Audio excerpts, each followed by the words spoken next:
perlu diperhatikan dalam perencanaan dana pendidikan. Nomor 1, perlu disadari bahwa biaya kuliah saat ini tentunya tidak sama dengan biaya kuliah anak kita nanti. Contoh, anak baru lahir usia 0, suatu saat nanti akan kuliah di usia 18 tahun. Tentunya biaya kuliah saat ini yang kita namakan dengan present value tidaklah sama dengan biaya kuliah nanti yang kita namakan dengan future value. Karena di dalam periode 18 tahun ini ada yang namanya inflasi. Maka biaya kuliah saat ini misalnya 300 juta, nantinya bukan lagi 300 juta. Kita masukin angka 300, annual rate-nya adalah inflasi 7%, periodenya adalah 18 tahun, kita klik dapatlah angka 1 miliar ya.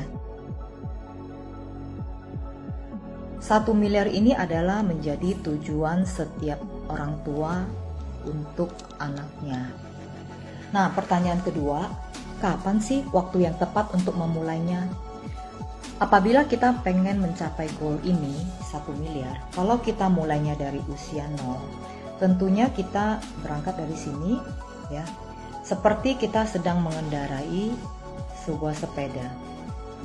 Nah, apabila kita tunda 5 tahun kemudian, tentunya kita akan menaiki sepeda seperti ini. Akan lebih terjal dan akan terasa lebih berat. Apalagi kalau kita sudah mendekati, sangat dekat dengan usia kuliah anak kita, baru kita mau memulainya, itu akan jauh lebih berat lagi dan rasanya tidak mungkin. Kita bisa terjatuh. Jadi apabila kita mulai dari usia anak kita masih usia 0, maka kita perlu menabung 2,6 juta per bulan. Nah, apabila kita tunda sampai usia 5, berarti sisa waktu untuk mencapai 18 sisa 13 tahun. Maka kita perlu menabung 4,3. Bagaimana kalau kita memulainya di usia 10 tahun? Maka kita harus menabung 8,2 juta per bulan. Seperti ilustrasi ini, semakin dekat dengan tujuan kita memulainya, maka akan terasa semakin berat.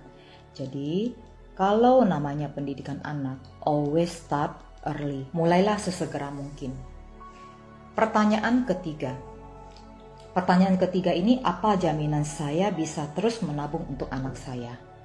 Hal ini saya bisa ilustrasikan dengan satu kondisi, misalnya kita kepengen naik ke lantai 18 bersama anak kita. Sampai di lantai tertentu itu terjadi misalnya musibah sehingga kita pingsan, tinggal anak kita sendiri bersama kita.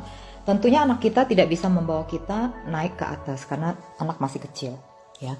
Tetapi untuk naik ke lantai 18 ada cara lain loh. Cara lain adalah kita naik lewat lift.